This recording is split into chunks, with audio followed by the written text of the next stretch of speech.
60க்கு மேற்பட்ட இஸ்ரேலிய குழுக்களை தீவிரவாத நிறுவனங்களாக தீவிரவாத குழுக்களாக பட்டியலிட்டிருக்கிறது அரப் லீக். உன்னை பள்ளிக்கு வராதன்னு தடை விதிச்சு அத்தனை பேரையும் பள்ளிக்குள்ள எடுத்து விட்டாங்க.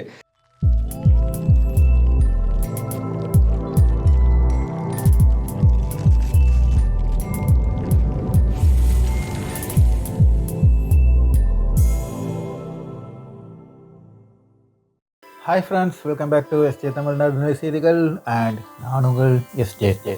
இன்றைக்கு வெளியாகி இருக்கக்கூடிய இன்னொரு முக்கியமான செய்தியையும் நம்ம தெரிஞ்சு கொள்ள வேண்டியிருக்கிறது. அரப் லீக் நாடுகள், அரபு நாடுகளுடைய கூட்டமைப்பு அதிரடியான ஒரு முடிவை எடுத்திருக்கிறார்கள். இந்த அரபு நாடுகளுடைய தற்போதைய போங்க பொறுத்தவரையில் அவங்க ஏன் சில காரியங்களை செய்கிறார்கள் என்பதற்கு வியாக்கியானங்களை தாண்டி இதையாவது செய்கிறார்களே என்கிற மனநிறைவு வருகிற அளவுக்கு ஒரு சில காரியங்களை அவர்கள் செய்து வருகிறார்கள்.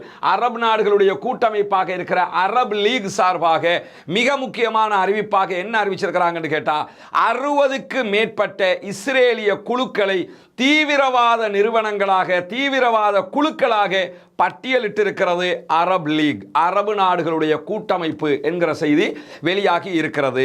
ஏன்னா இந்த அதாவது தீவிரவாதிகள் பட்டியலில் இணைக்கப்பட்டவங்கள்ல மிக முக்கியமானவங்க யாருன்னு கேட்டா, மஸ்ஜிதுல் அக்ஸாவுக்குள் பலவந்தமாக நுழைந்து முஸ்லிம்களுடைய புனித தலத்தை கைப்பற்றுவதற்காக முயற்சி செய்தவர்கள், மஸ்ஜிதுல் அக்ஸாவுக்குள் பலவந்தமாக நுழைந்து அங்கே தொழுகைக்கு வந்த சகோதரர்கள் மீது தாக்குதல் நடத்தியவர்கள், மஸ்ஜிதுல் அக்ஸாவுக்குள் பலவந்தமாக நுழைந்து முஸ்லிம்களுடைய முக்கியமான புனித தலத்தில் அவர்களுடைய மத காரியங்களை பலவந்தமாக தடுத்து யூத மத காரியங்களை நிகழ்த்தியவர்கள் என்பதெல்லாம் இவர்கள் தீவிரவாத பட்டியலில் சேர்ப்பதற்கு காரணமாகவும், குறிப்பாக தொழுகைக்கு வந்தவர்களை ஆயுதமேந்தி தாக்குதல் நடத்தி இருக்கிறார்கள், வன்முறையில் ஈடுபட்டிருக்கிறார்கள்.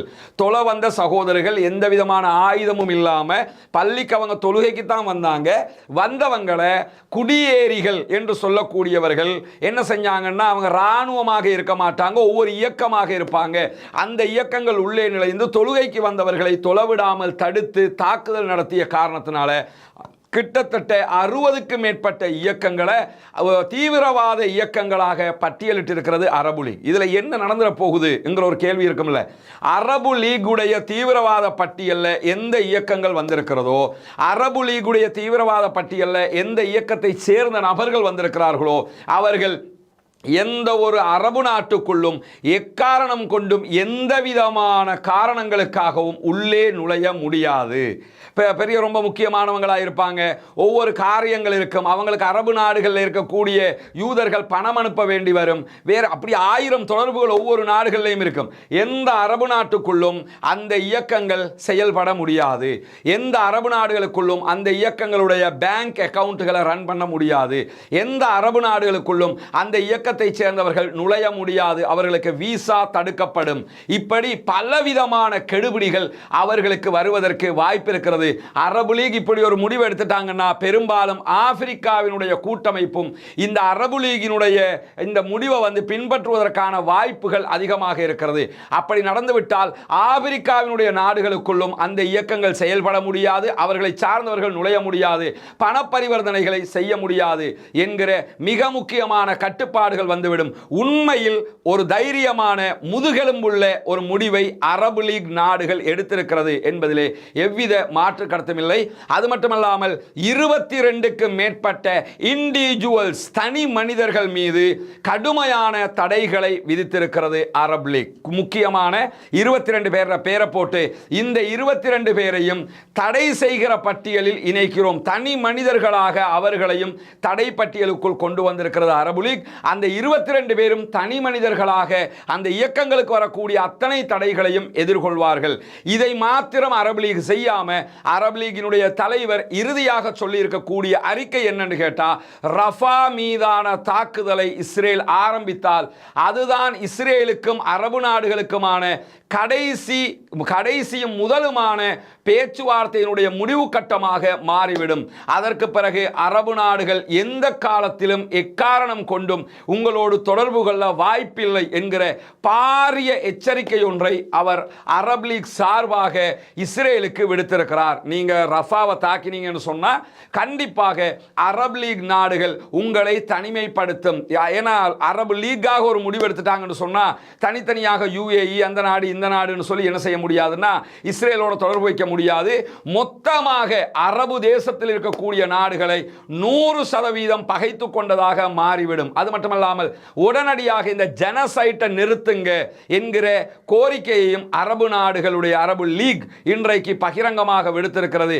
அதாவது மஸ்ஜிதுல் அக்ஸா முஸ்லிம்களுடைய புனித பள்ளிவாயல்களில் மிக முக்கியமான ஒரு மஸ்ஜிதாக இருக்கக்கூடிய மஸ்ஜிதுல் அக்ஸாவுக்குள்ள இனிமேல் அங்கிருக்கக்கூடிய முஸ்லிம்கள் நுழையக்கூடாது என்கிற ஒரு தடையை நேற்றைய தினம் இஸ்ரேலிய ஆக்கிரமிப்பு பயங்கரவாத இராணுவம் அறிவித்திருந்தது. அங்கிருக்கக்கூடிய குறிப்பாக வெஸ்ட் பேங்க்ல இருக்கக்கூடிய ரமல்லா உள்ளிட்ட பகுதிகள், வெஸ்ட் பேங்க் உள்ளிட்ட பகுதிகளில் இருக்கக்கூடிய ஜெருசலம் உள்ளிட்ட பகுதிகளில் இருக்கக்கூடிய முஸ்லிம்கள் இளைஞர்கள் யாருமே, இளைஞர்கள் வயோதிகர்கள் யாருமே தொழுவதற்காக மஸ்ஜிதுல் அக்ஸாவுக்கு வரக்கூடாது என்கிற தடைதான் நேற்று இஸ்ரேலிய ஆக்கிரமிப்பு இராணுவத்தினால் விதிக்கப்பட்டிருந்தது. அதையும் மீறி என்ன நடக்க போகிறது என்பதை நம்ம காலையில் பார்க்கலாம். இரவு இஷா தொழுகையில் என்ன நடக்க போகிறது, ஃபஜ்ரு தொழுகையில் என்ன நடக்கும் என்பதை நம்ம பார்ப்போம். அது சம்பந்தமாக ஒரு தனியான அப்டேட்டை போடுவோம் அப்படின்னு சொல்லியிருந்தோம். இன்றைய தினம் நீங்கள் பார்த்தீங்கன்னு சொன்னால் மில்லியன், குறிப்பாக லட்சக்கணக்கான மக்கள் உள்ளே நுழைந்திருக்கிறார்கள் என்கிற செய்திகள் அல்லாஹுடைய உதவியால் வந்திருக்கிறது. குறிப்பாக நமக்கு தெரியும் ஜுமா தொழுகைகள், இந்த யுத்தம் ஆரம்பிக்கப்பட்டு 135வது நாளை நம்ம தாண்டிக்கிட்டு இருக்கிறோம்.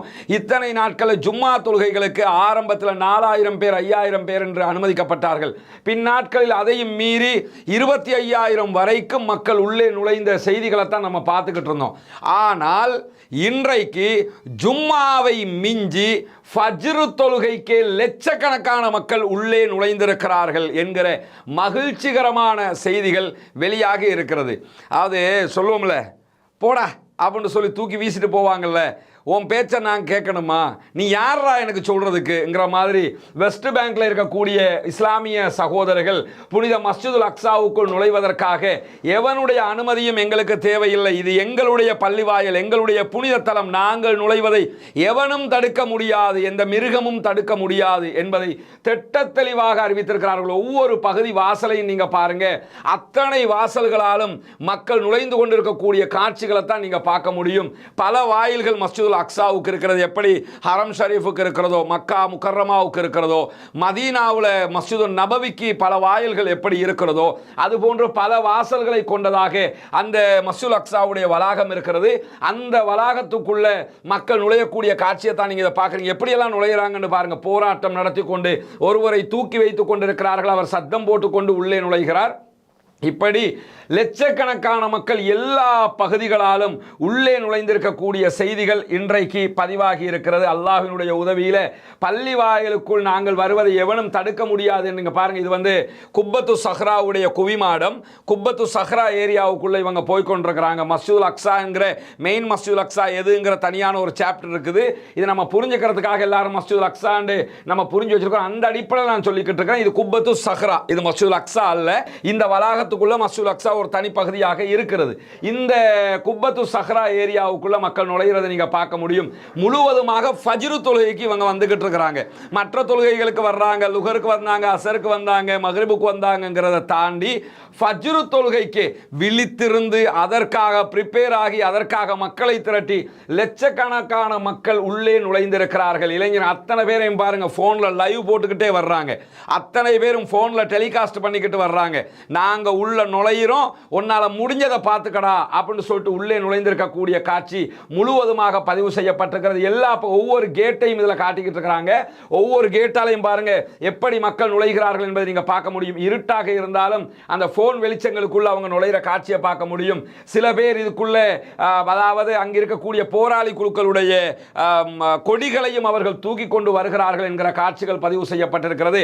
மொத்தமாக நீங்க எடுத்துக்கிட்டீங்கன்னா எல்லா பகுதிகளிலும் ஆயிரக்கணக்கான மக்கள் ஒவ்வொரு வாசலாலையும் வர்றாங்க. லட்சக்கணக்கான மக்கள் நேற்று ஃபஜ்ரு தொழுகைக்கு திரண்டிருக்கிறார்கள். அல்லாஹ்வுடைய உதவியில இந்த தாக்குதல் நடத்தப்பட்ட 135 நாட்களில் ஜும்மா தொழுகைக்கு கூட இவ்வளவு மக்கள் திரண்டதில்லை. உன்னை பள்ளிக்கு வராத என்று தடை விதித்து அத்தனை பேரையும் பள்ளிக்குள்ளே எடுத்து விட்டாங்க. இதுவரைக்கும் எதிர்த்துக்கிட்டு சண்டை பிடிச்சிக்கிட்டு 25,000 வரைக்கும் உள்ளான மக்கள் வந்து இந்த சண்டைகளுக்கு மத்தியில் மஸ்ஜிதுல் அக்ஸாவுக்கு தொழுகைக்கு வந்து கொண்டிருந்த காட்சிகளை நம்ம பார்த்துக்கிட்டு இருந்தோம். இன்னைக்கு ஃபஜ்ரு தொழுகைக்கு லட்சக்கணக்கான மக்கள் உள்ளே வருகிற அளவுக்கு அவங்க வந்திருக்கிறாங்க. இங்கே பாருங்க, அவருடைய கூஃபியாவை எடுத்து அந்த அபூ உபைதா கட்டியிருப்பார்ல, அது மாதிரியெல்லாம் கட்டி கொண்டு உள்ளே வரக்கூடிய காட்சி, பாலஸ்தீன கொடிகளோடு உள்ளே வரக்கூடிய காட்சியை நீங்கள் பார்க்க முடியும். முழுவதுமாக மஸ்ஜிதுல் அக்ஸாவை நிறைத்திருக்கிறது அங்கிருக்கக்கூடிய இளைஞர்கள் குழு என்கிற செய்தி இன்றைக்கு வெளியாகி இருக்கிறது. பொறுத்திருந்து பார்ப்போம். இன்ஷா அல்லாஹ் நல்ல காரியங்கள் நல்ல விதமாக நடக்க வேண்டும், பாலஸ்தீனம் சுதந்திரம் பெற வேண்டும் என்பதுதான் நம்முடைய எண்ணமாக இருக்கிறது. இன்ஷா அல்லாஹ்